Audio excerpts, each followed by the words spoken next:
Je suis éleveur berger depuis 2 ans à Colobrières avec mon père. Et depuis l'année dernière, on a créé une entreprise qui nous permet de travailler à deux sans avoir à augmenter la taille du troupeau ni rien. On gère tout ce qui est l'organisation du troupeau en fonction des stats physiologiques tout au long de l'année. Et en même temps, on est tous les jours, c'est nous qui déplaçons le troupeau et qui nous occupons des soins et tout ça, quoi. J'ai toujours été attiré par ce métier parce que j'ai vu mon père travailler avec ça, travailler avec le vivant et tout. Moi, ça m'a toujours attiré. Mais il y avait le côté très aliénant d'être 7 jours sur 7 à la garde et comme ça, travailler tout le temps sans avoir de repos et tout. Je trouvais ça assez aliénant. Pendant longtemps, je me tenais un peu à distance de ça. Et moi, c'est un peu un rejet de la ville qui m'a fait revenir aux sources. Et moi, ce côté vraiment très concret et connecté à la nature, il m'a toujours parlé. Mon père, il m'a jamais mis la pression pour que je reprenne le troupeau.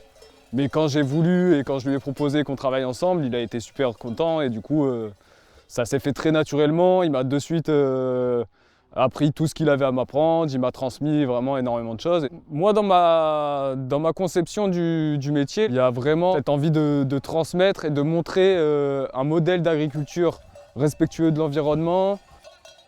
Le point central un peu dans notre élevage, c'est qu'on rend surtout un service.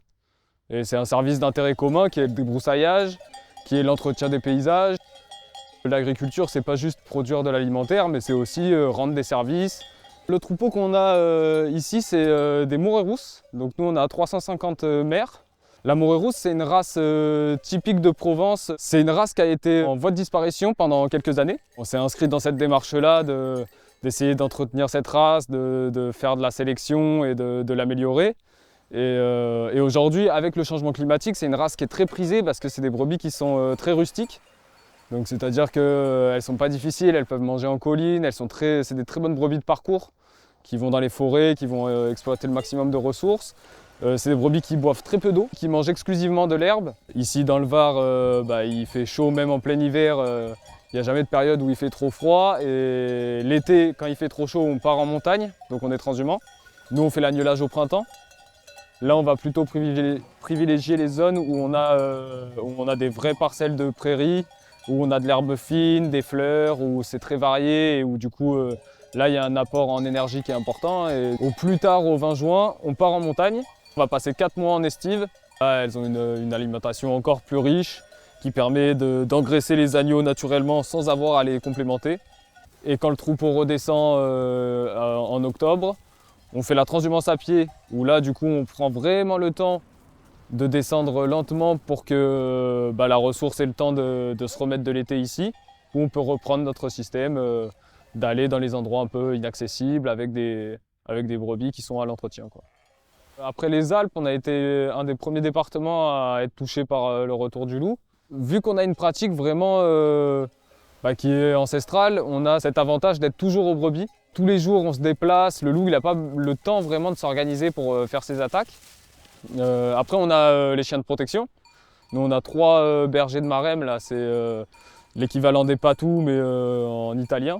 La viande, c'est vraiment la production principale qui nous rémunère le mieux. Aujourd'hui, toute la laine que le troupeau produit, elle est réutilisée, elle est valorisée. Ça nous épanouit, nous, parce que c'est une ressource qu'on utilise.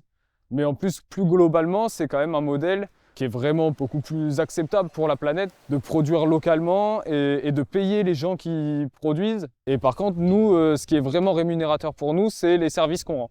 Grâce au troupeau et grâce au pâturage des brebis, on fait du débroussaillage. Le fait qu'elles pâturent beaucoup dans des milieux, en forêt ou sur des pare-feux, il y a tout ce volet protection incendie qui est important avec les troupeaux et qui explique que des troupeaux sont installés. Et au final, il n'y en a même pas assez par rapport à l'impact qu'on a et par rapport à l'intérêt que ça a d'avoir des troupeaux en forêt, quoi. L'activité, c'est sûr qu'elle est menacée, hein, elle est en danger. Chaque année, on a des parcelles qui sautent, qui disparaissent. Il y a aussi le fait que tous les agriculteurs là, partent à la retraite, qu'on est de moins en moins nombreux.